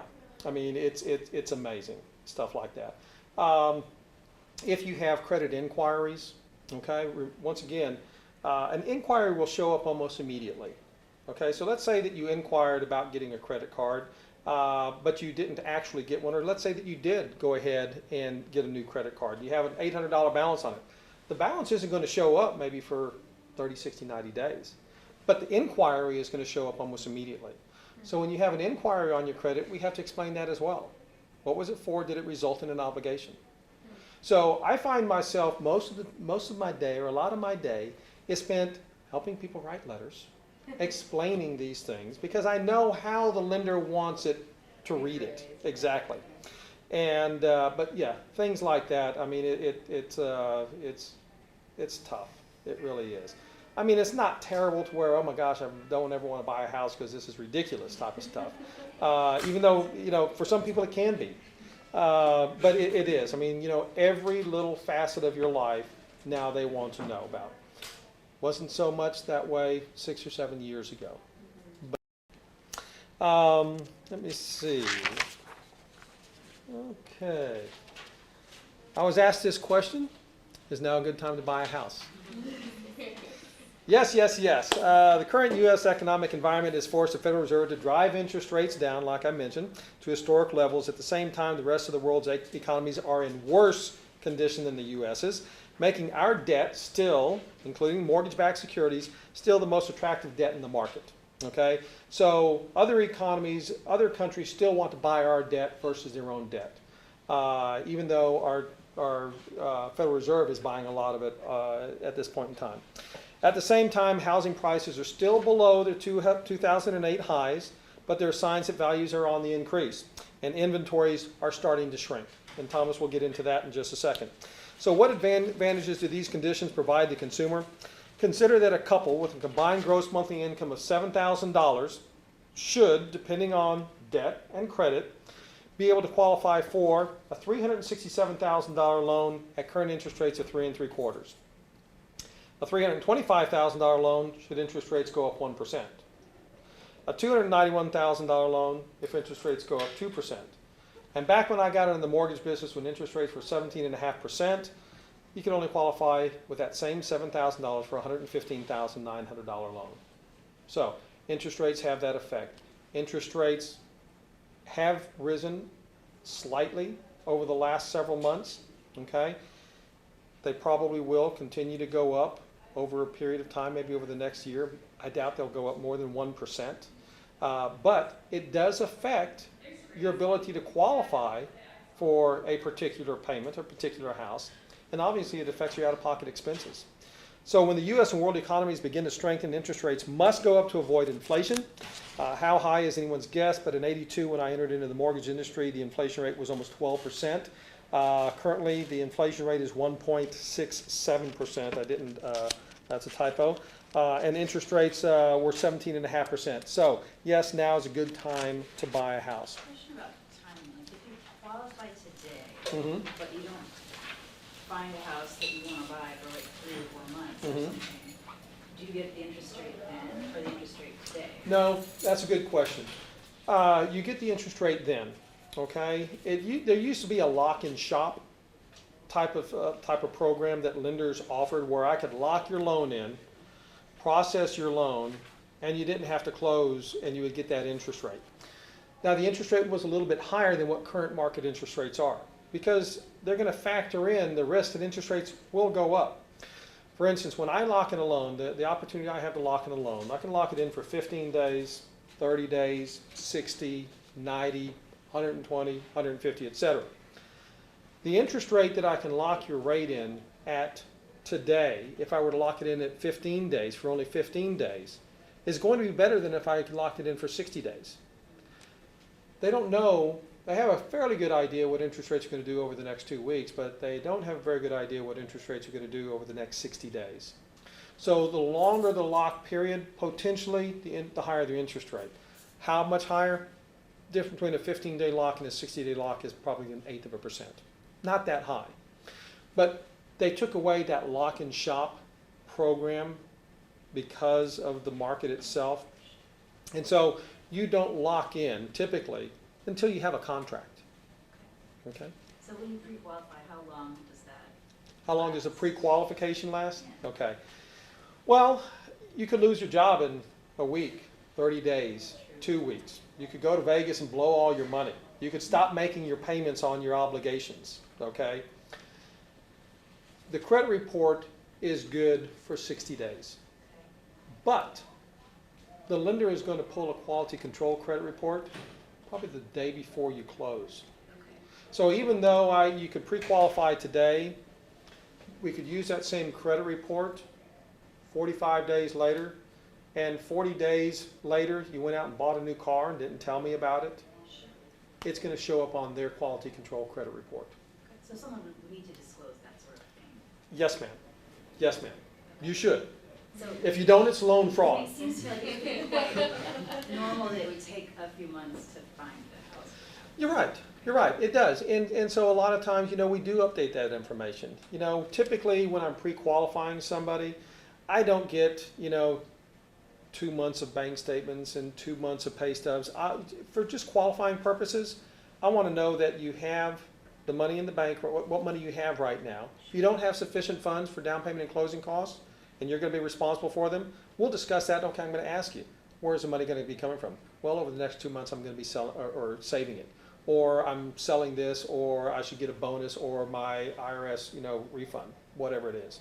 Okay, so we're going to continue to monitor that during that period of time. So it's not like you've been pre-qualified and you've finished a race and now you can do whatever you want to do. Okay, it's still an ongoing.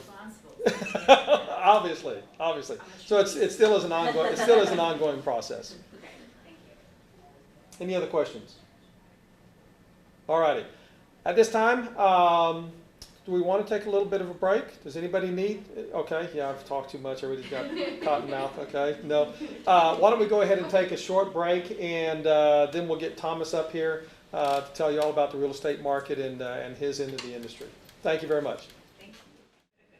Well, I'm going to go really rapidly so that you guys get a second wind and don't have to sit here too much longer and things. But to hit the high points and talk about the process from the realtor's point of view and what I see. To back up, I did study home building here for about 3 years.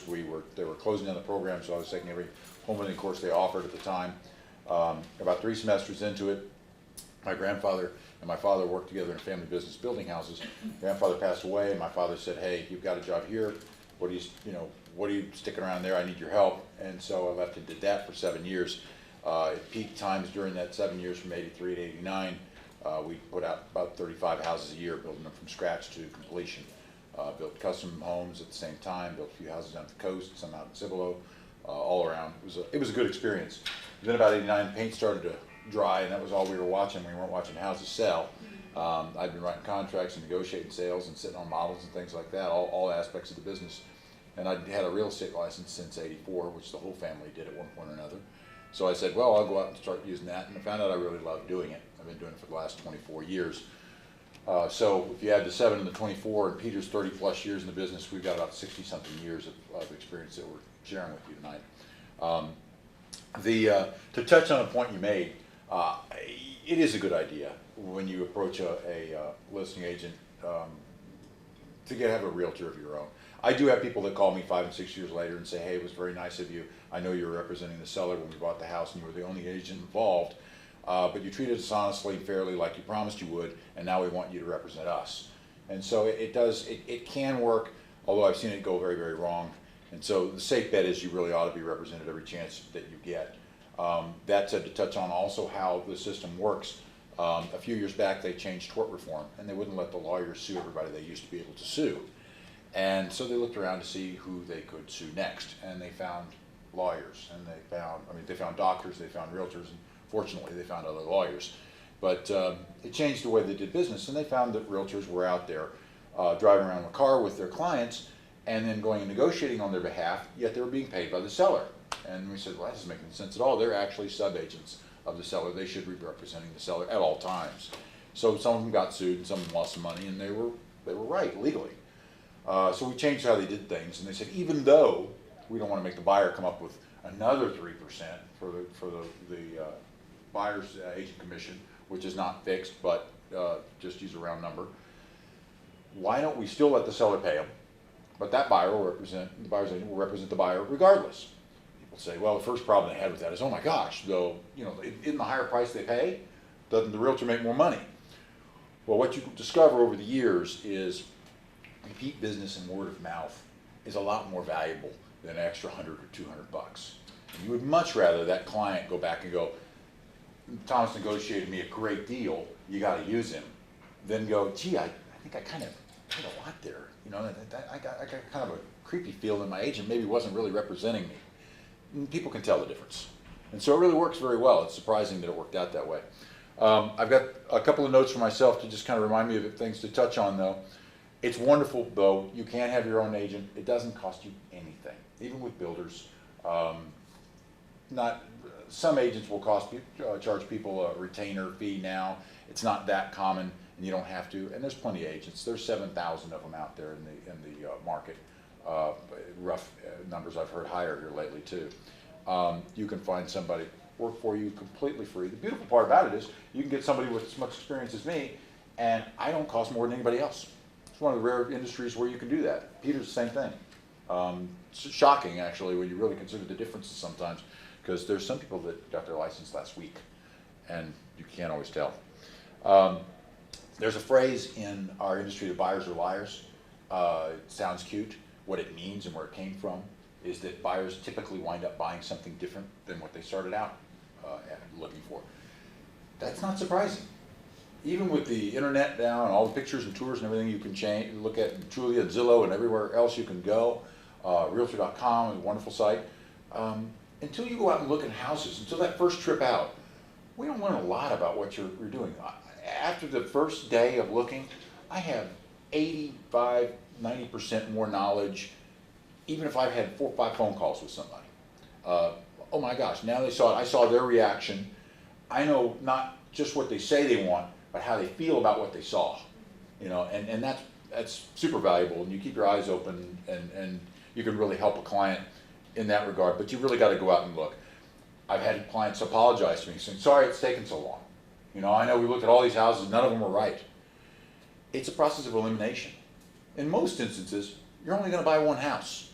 So all the rest of them are going to be wrong. So we dispel that right off the bat and say, don't feel guilty about not liking 99% of the houses. That's normal. You're a major part of the search, even more so today. I mentioned those websites. We love that. It hasn't made my job diminish at all. In fact, it took the toil, it took the parts of my job that weren't fun and handing them over to people that wanted to stay up at 2 o'clock in the morning and click on everything to their heart's content. I love getting a phone call where they go, hey, I've been searching for 3 weeks and I've got this list of 5 houses that I want to see and I'm going to buy one of these. You know, that's a nice dynamic that was different than let's get in your car and drive around for 3 weeks and maybe I won't buy anything. You know, and that really has changed the industry a lot. A lot of people come out and say, well, I want a foreclosure. And that's where a lot of people start. It doesn't necessarily mean that's where they're going to end up when they start seeing the condition foreclosures are in, unless they're pretty handy and they really don't mind taking on a lot of tasks and risk. You know, how good a condition is the AC and really after being abused by somebody that wasn't making the payments for a long period of time. You know, that may not be for them. It's kind of like when we discover people come out and they say, hey, we want a house in Bernie or we want a house in New Braunfels on 1 acre, etc. A lot of people start out that way. It's very common. Then when they get looking around, they go, you know, I don't really want to pay that much for this over here. Maybe I could do a little slightly smaller yard and closer to work where I don't have to drive through all that traffic to get back and forth to San Antonio. And so they adjust. So when people come into your office, my office, and they say, here's what I want, and they start out, I'm never shocked when it's really lofty and the price is here and what they want is up here and everything else. It eventually moves together. Those are normal, but we don't eliminate when we do searches. We don't. The foreclosures are in there. The short sales are in there. Short sales are a special kind of animal. Banks tend to change the price on you while you're going on.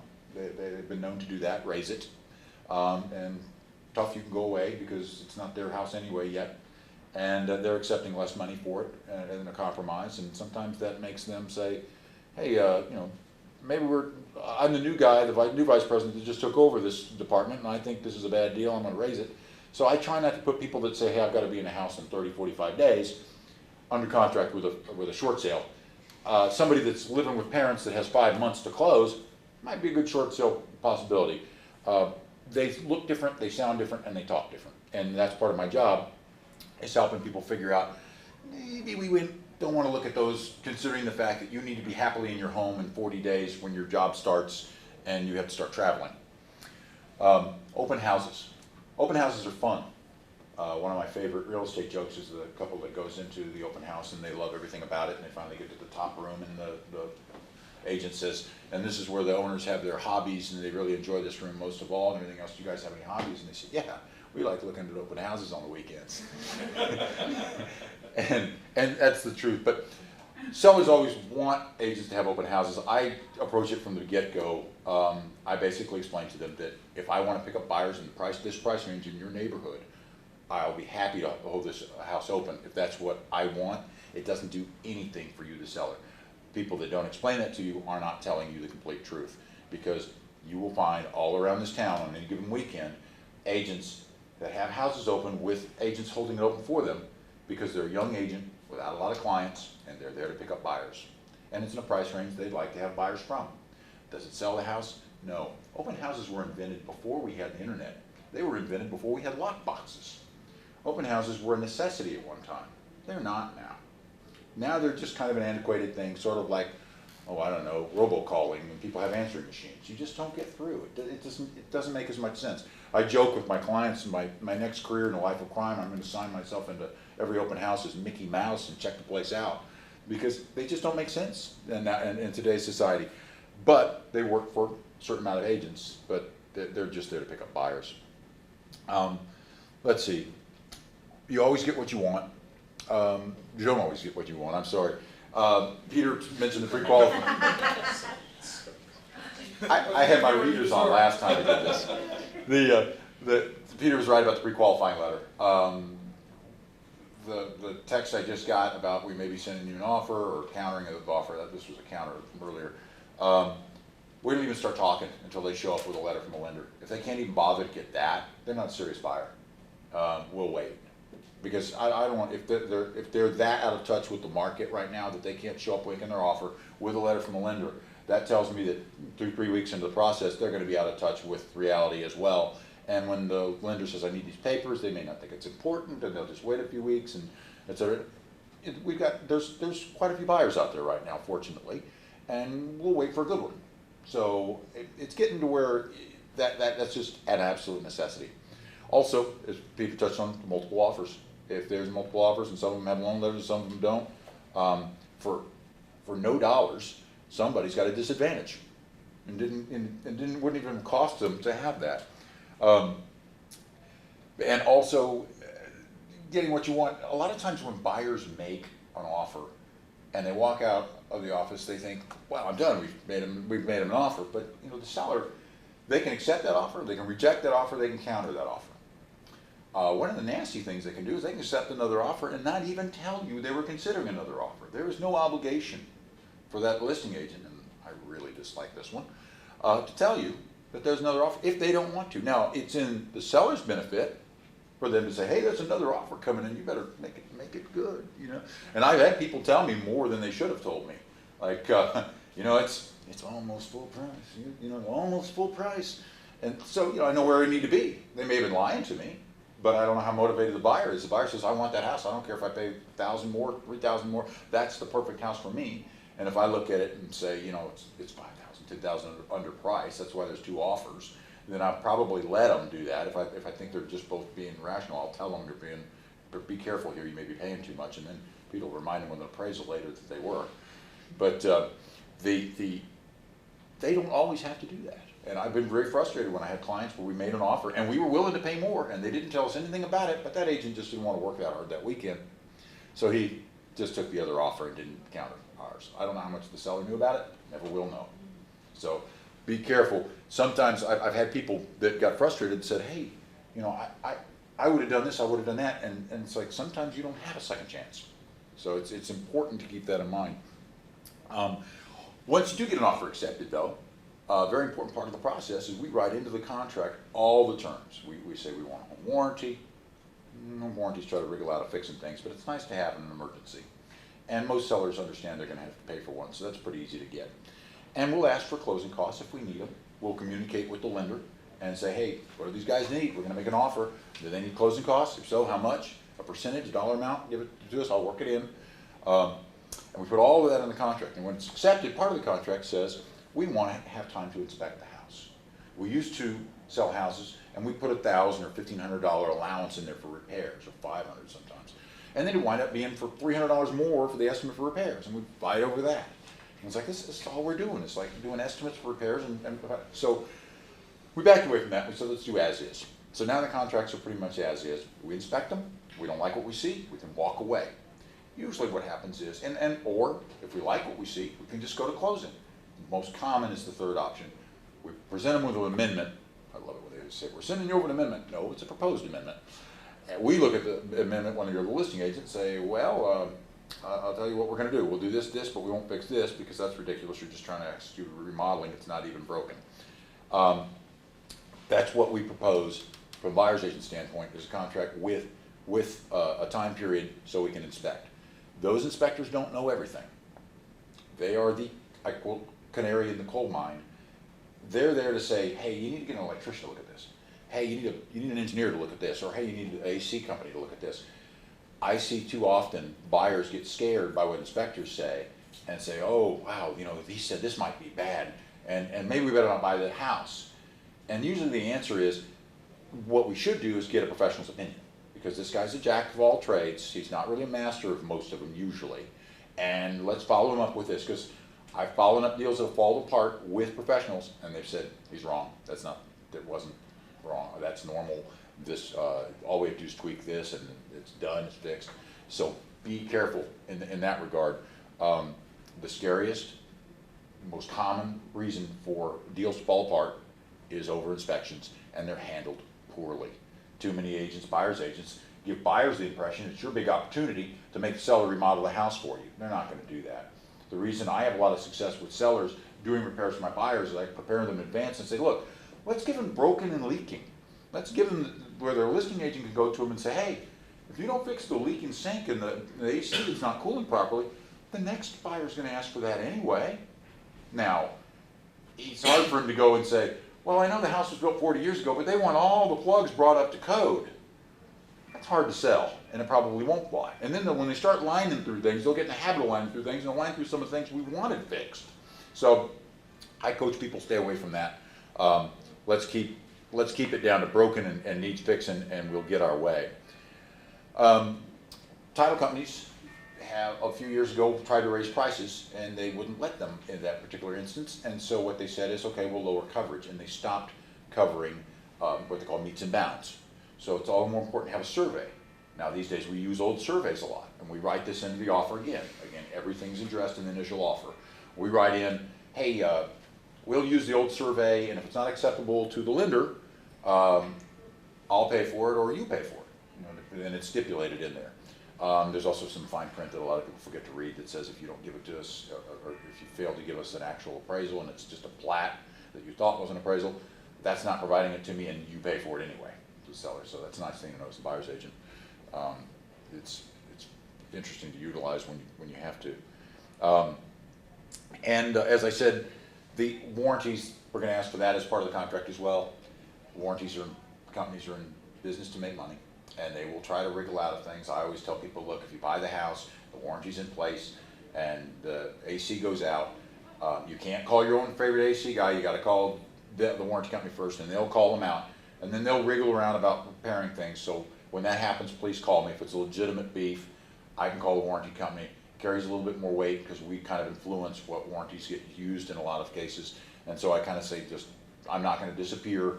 Remember, the warranty company is not a great way to fix things, but it's a nice, nice safety net later on. It is an interesting time, as Peter touched on, in the market. When we did this the first time, we compared the first quarter of 2011 to the first quarter of 2012, and those numbers have kind of held true in some respects. The houses are selling for about 96% of asking price statistically. I'll explain that in a second. They're selling for about, interestingly, for the last year, they're selling for 83% of the original list price. That's significantly lower than what I was quoting last time I was here. So in other words, on average, houses went on the market and lowered their price, and their ultimate price was actually 13% below where they started for the year 2012. I don't think that'll be true of 2013. I'm almost certain of it. What we saw throughout 2012 was inventory reduction in San Antonio of about 20%. That's significant.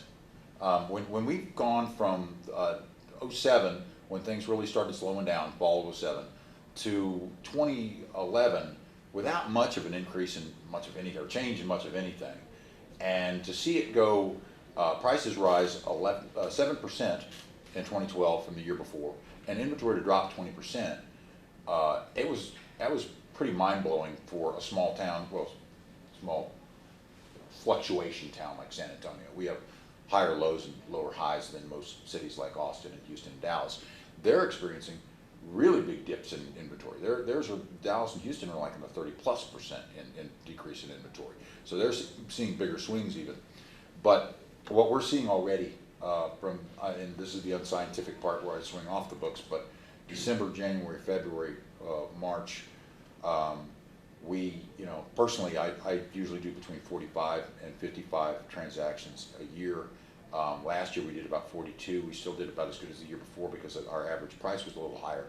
But we've already closed or put under contract this year about 25, 26 transactions in the first 3 months. So I'm looking at this year going, wow. So when I talk to other agents and things, and they say, yeah, we're very busy, I think this has got to drive prices up. It's doing it on the homes I list.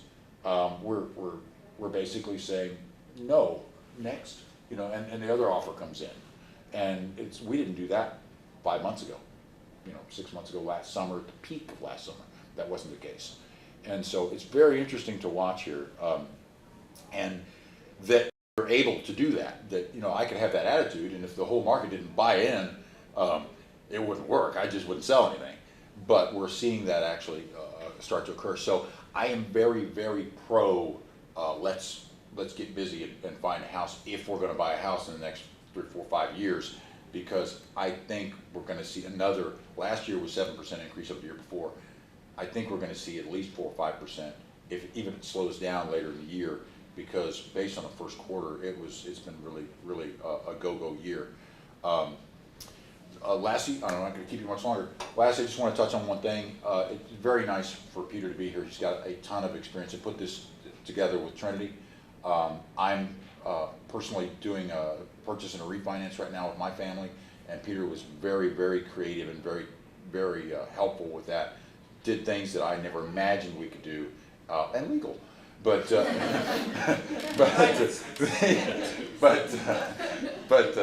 and one of the ways I've always referred, and I could have used any lender in town, and I used Peter. But one of the ways I always refer Peter to people is I say, you know, I've seen this many times. He picks up the phone and calls me and says, Thomas, these kids don't need to be buying a house right now. He does put his clients first, and that's something I always do. So that's why I have so much respect for him. So I just want to thank him for putting this together again. Thank you. Thank you, Thomas. I really want to give a hand to Christine. And you know, when she reached out to me last year about the idea and the concept of having this homebuyers seminar for Trinity alumni, I thought it was a great idea. I think you can tell by the way that Thomas and I talk about our respective businesses that we're passionate about what we do. I love working with people. I love helping people out and help people get into housing.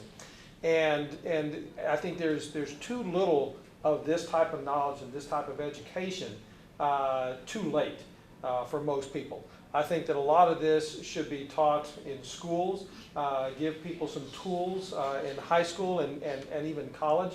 And I think you know, Christine reaching out to me and asking me to assist her in putting on this, I think is wonderful. I think it's very, I think it's great for y'all. I think it's great for the university, and I certainly appreciate the opportunity to be involved, and Thomas does as well. So once again, thank you very much for showing up. Thank Christine for putting this all together for us. And if you have any questions at any time, Thomas and I, you know, we are available 24 hours a day almost. You know, our time is different than your time. You are working during the day. Primarily the times when you contact someone like Thomas or someone like myself is after hours. It's on weekends, it's in the evenings. And both Thomas and I are available to assist you at whatever time, whenever you have, and to answer any questions that you might have. And like Thomas said, if I don't feel like it's the right time for you, I will be honest with you. And I will be honest with the agent as well. Not so much because I don't want to bother with it. I'm going to bother to educate you and to provide you information that maybe somebody else won't provide you. Because I don't want you to start down that road. It is a wonderful experience. It is the largest purchase that you will probably ever make in your life, and I don't want it to be a bad experience. And in this environment, like we went over some of the issues as far as some of the little letters and some of the things you have to address, it can be frustrating at best, but it can also be ridiculously frustrating, and that's what I don't want to have happen. So I will be very honest with you, and anybody that you work with should be as well. Once again, I appreciate the opportunity. I wish all of y'all well and much success in whatever it is that y'all are doing in your house hunting experience, and thank you very much.